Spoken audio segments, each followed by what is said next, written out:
Hello friends, നമ്മൾ കുർത്തിയുടെയൊക്കെ slide slit തയ്ക്കുന്ന സമയത്ത് അവസാനം എത്തുമ്പോഴേക്കും മാത്രം ഇതേപോലെ ഒരു വശം മാത്രം നീളം കൂടി നിൽക്കാറുണ്ടോ? പേടിക്കണ്ട, ഇതെല്ലാവർക്കും വരുന്ന ഒരു ചെറിയ മിസ്റ്റേക്കാണ് കേട്ടോ. അപ്പോൾ ഇതെങ്ങനെ നമുക്ക് ചെറിയൊരു ട്രിക്ക് ഉപയോഗിച്ച് ശരിയാക്കി എടുക്കാമെന്ന് നോക്കിയാലോ? അപ്പോൾ ഇവിടെ നമ്മളുണ്ടല്ലോ, സ്ലിറ്റിൽ കൊടുത്തിരിക്കുന്നതിനേക്കാളും ഏകദേശം 1 ഇഞ്ച് കൂടുതലാണ് നമ്മൾ ഏറ്റവും താഴെ വീതി കൊടുത്തിരിക്കുന്നത്. അതായത് സ്ട്രെയിറ്റ് ആയിട്ടുള്ള കുർത്തിയല്ല ഇത്. ഇപ്പം നിങ്ങളുടേത് സ്ട്രെയിറ്റ് ആയിട്ടാണെങ്കിലും സ്വല്പം വിരിവുള്ളതാണെങ്കിലും ഒക്കെ ഈ പറയുന്ന ഒരു കാര്യം നമുക്ക് യൂസ് ചെയ്യാൻ വേണ്ടി പറ്റും. അപ്പം നമ്മളിവിടെ തയ്യൽ തുമ്പായിട്ട് 1 ഇഞ്ചാണ് കൊടുത്തിട്ടുള്ളത്. അപ്പോൾ ഈ 1 ഇഞ്ച് നമ്മൾ സ്ട്രെയിറ്റ് ആയിട്ട് എടുക്കാൻ വേണ്ടിയിട്ട് 2-3 മാർക്ക് ചെയ്തിട്ട് ഒരു സ്കെയിൽ വെച്ചിട്ട് അത് മാർക്കിങ്ങിൽ കൂടെ വരച്ചെടുക്കണേ. അപ്പോൾ ഈ തയ്യൽ തുമ്പ് മാക്സിമം 1 ഇഞ്ചൊക്കെ കൊടുത്തേച്ചാൽ മതി. 1.5 ഇഞ്ചൊക്കെ കൊടുത്ത് കഴിയുമ്പോൾ ഈ ചുളുക്കം കൂടാൻ സാധ്യതയുണ്ട്. നമ്മൾ തയ്ക്കുമ്പോൾ താഴത്തെ തുണിയും മുകളിലത്തെ തുണിയും 2 കൂട്ടുകാരെ പോലെ ആയിരിക്കണം. 2 കൂട്ടുകാരെ പോലെ ഒരേ വേഗത്തിൽ ഒന്നിച്ചു പോകണം. ഒരാൾ വേഗത്തിൽ ഓടിയാൽ തുണി വലിയും, മറ്റേ ആൾ പതുക്കെ പോവുകയാണെങ്കിലോ അവസാനം എത്തുമ്പോഴേക്കും ഒരാൾ മുന്നിലും ഒരാൾ പിന്നിലും ആയിരിക്കും. അതുപോലെ തന്നെയാണ് ഇവിടുത്തെ കാര്യവും. എങ്ങനെയുണ്ട് എൻ്റെ കാവ്യാത്മകമായിട്ടുള്ള വരികൾ? അപ്പോൾ ഒരു സൊല്യൂഷൻ എന്ന് പറയുന്നത് ഇതേപോലെ കൃത്യം 1/2 ഇഞ്ച് മടക്കി വെച്ചിട്ടോ, അല്ലെങ്കിൽ നിങ്ങൾ എങ്ങനെയാണോ ഫോൾഡ് ചെയ്യാറുള്ളത് അതേപോലെ മടക്കി വെച്ചിട്ട് ഒന്ന് അയൺ ചെയ്ത് കൊടുക്കുക. അയൺ ചെയ്ത് കഴിയുമ്പോഴത്തേനും നമുക്ക് ഏകദേശം ആ ഒരു പ്രസ് വന്നതിൻ്റെ ആ മാർക്കിംഗ് ഒക്കെ കിട്ടുമല്ലോ. അപ്പോൾ നമുക്ക് കറക്റ്റായിട്ട് അത് ചെയ്തെടുക്കാൻ വേണ്ടി പറ്റും. ഇനി ചിലർക്ക് അങ്ങനെ ചെയ്താൽ പോലും ശരിയാവാത്തവരുണ്ട്. അങ്ങനെയുള്ളവർക്ക് വേണ്ടിയിട്ടുള്ള ടിപ്പാണ് ഇനി പറയുന്നത്. ഇപ്പോൾ നേരത്തെ ഞാൻ പറഞ്ഞ പോലെ താഴേന്ന് മുകളിലേക്ക് അടിക്കുമ്പോഴേക്കും നമുക്ക് ഈ പ്രശ്നം വരാറില്ല. പക്ഷേ മുകളിൽ നിന്ന്, അതായത് ഒരു സൈഡിൽ നിന്ന് നമ്മൾ തയ്ച്ച സെൻറ്റർ വരെ എത്തിക്കുന്നു, അത് കഴിഞ്ഞ് അവിടുന്ന് താഴേക്ക് തയ്ക്കുമല്ലോ. ഈ സമയത്താണ് നമുക്ക് കൂടുതലും പ്രശ്നം വരാറുള്ളത്. അപ്പോൾ ഈ സൈഡ് നമ്മൾ എടുക്കുക. എന്നിട്ട് എന്ത് ചെയ്യണമെന്ന് വെച്ചാൽ മെഷീനിൽ തന്നെ ഏറ്റവും ലോങ് ആയിട്ടുള്ള സ്റ്റിച്ച്, ഇപ്പോൾ എൻ്റെ മെഷീനിൽ അത് 5 ആണുള്ളത്, അതിലേക്ക് ഞാൻ വെച്ച് കൊടുത്തതിന് ശേഷം ഇങ്ങനെ ത്രെഡ് ഉണ്ടല്ലോ, നമ്മൾ മെഷീനിലേക്ക് കൊടുത്തിരിക്കുന്ന ത്രെഡ്, ഈ ത്രെഡിനെ ലൈറ്റായിട്ടൊന്ന് പിടിച്ചു കൊടുക്കുക. എന്നിട്ട് നമ്മൾ തയ്ച്ചെടുക്കുക. അപ്പോൾ എന്ത് പറ്റുമെന്ന് വെച്ചാൽ ഇവിടെ ബാക്കിലായിട്ട് ചെറുതായിട്ട് ഇങ്ങനെ ചുളുക്കം വീഴും. ഇനി നിങ്ങൾക്ക് ഇങ്ങനെ ചെയ്യാൻ ബുദ്ധിമുട്ടാണെങ്കിൽ നമ്മുടെ ആ ത്രെഡ് ടെൻഷനില്ലേ, അവിടെ ഇങ്ങനെ ടൈറ്റാക്കി കൊടുത്താലും മതിയേ. ഇനി അതും ബുദ്ധിമുട്ടാണെന്നുണ്ടെങ്കിൽ ഒരു ലോങ് സ്റ്റിച്ച് അടിച്ചു കൊടുത്തിട്ട് ഇങ്ങനെ ജസ്റ്റ് ഒന്ന് വലിച്ചു കൊടുക്കുക. ചെറിയ ചെറിയ ഞുറിവ് പോലെ, ഒരു ഗ്യാദേഴ്സ് പോലെ അവിടെ വന്നാൽ മാത്രം മതി. അപ്പം ഞാൻ നേരത്തെ പറഞ്ഞ പോലെ ഇതൊരു സൈഡിൽ മാത്രം ചെയ്താൽ മതി, മറ്റേ സൈഡിൽ അങ്ങനെ ചെയ്യണമെന്നില്ല. ഇവിടെ ഇപ്പം ഞാൻ എടുത്തിട്ടുള്ള ഗ്യാദേഴ്സ് കുറച്ച് കൂടുതലാണ്, അതായത് ഇങ്ങനെ ചുരുക്കം ഒരല്പം കൂടുതലാണ്. അപ്പം ഞാൻ അതൊന്ന് അഡ്ജസ്റ്റ് ചെയ്തെടുക്കുന്നുണ്ട്. അതിനുശേഷം നമ്മൾ സാധാരണ എങ്ങനെയാണോ തയ്ക്കാറ് അതുപോലെ തന്നെ തയ്ച്ചെടുക്കുക. അപ്പം നമ്മൾ ഇവിടുന്ന് ഒരു സൈഡിൽ നിന്ന് സ്റ്റിച്ച് സ്റ്റാർട്ട് ചെയ്തിട്ടുണ്ട്.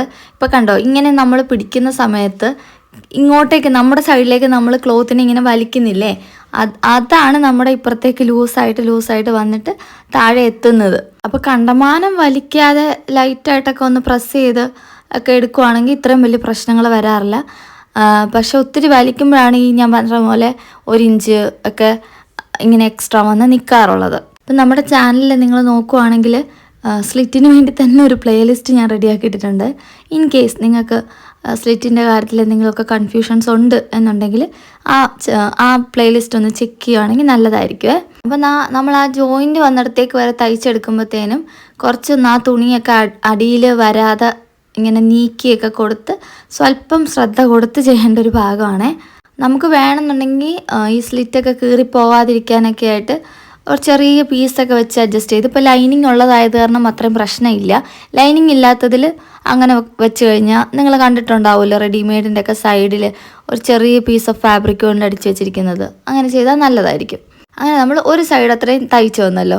ഇനി നമ്മൾ ഇപ്പുറത്തെ സൈഡിലേക്ക് തയ്ക്കുമ്പോഴത്തേനും ഈ ഞുറിവിനെ ഇങ്ങനെ ബാലൻസ് ചെയ്തിട്ട് ആ 1 ഇഞ്ച് ഫോൾഡ് കറക്റ്റ് 1/2 ഇഞ്ച് ഇങ്ങനെ വരുത്തി താഴേക്ക് സ്റ്റിച്ച് ചെയ്യുക.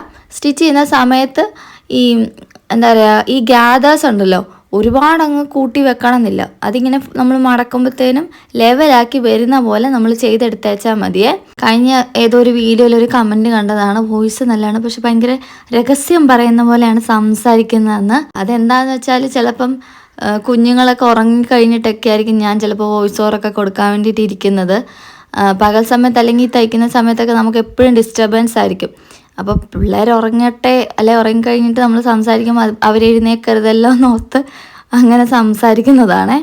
അങ്ങനെ നമ്മൾ താഴെ വരെ തയ്ച്ചെടുത്തിട്ടുണ്ട്. ഒരു ഏറ്റക്കുറച്ചിലും വന്നിട്ടില്ല. ഞാൻ നേരത്തെ പറഞ്ഞ പോലെ നിങ്ങൾ എങ്ങനെയൊക്കെ ചെയ്തിട്ടും ഇങ്ങനെ തുമ്പ് കൂടി വരുന്നുണ്ട്, സാരിയുടെ ഒക്കെ മടക്കൊക്കെ അടിക്കുമ്പോഴേക്കെ ഇങ്ങനെയൊക്കെ വരുന്നുണ്ട് എന്നുണ്ടെങ്കിൽ ഈ ഒരു മെത്തേഡ് യൂസ് ചെയ്താൽ മതി. ഞാനൊക്കെ തയ്ക്കാൻ പഠിച്ചു തുടങ്ങിയ സമയത്തൊക്കെ ഇതുപോലുള്ള ഒരുപാട് പ്രശ്നങ്ങൾ ഞാൻ ഫേസ് ചെയ്തിട്ടുണ്ട്. പക്ഷേ ഇതിനൊന്നും ഒരു സൊല്യൂഷൻ എനിക്ക് അറിയില്ലായിരുന്നു.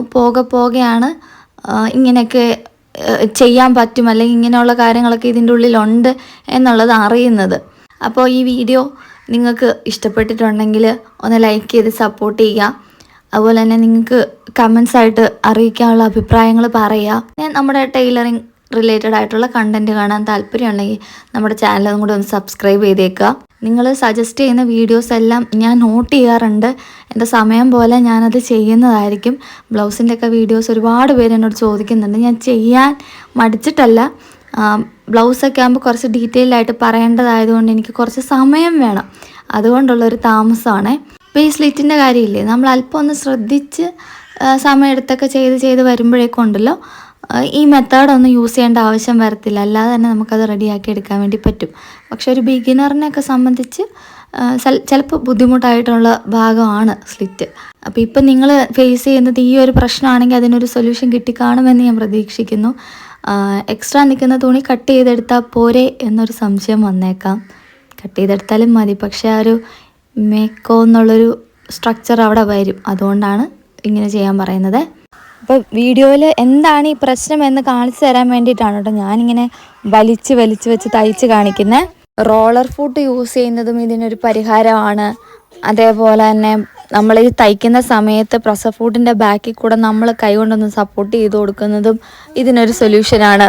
അപ്പോൾ ഈ പറഞ്ഞ കാര്യമൊക്കെ ഞാൻ ഓൾറെഡി വീഡിയോ ചെയ്ത് കാണിച്ചിട്ടുണ്ട് നിങ്ങൾക്ക്. അപ്പോൾ നിങ്ങൾക്ക് ഏതാണോ യൂസ്ഫുൾ ആണെന്ന് തോന്നുന്ന മെത്തേഡ് അതൊന്ന് ട്രൈ ചെയ്ത് നോക്കുക. അപ്പോൾ അടുത്തൊരു വീഡിയോ ആയിട്ട് ഞാൻ വേഗം വരാം. അതുവരേക്കും ടാറ്റാ.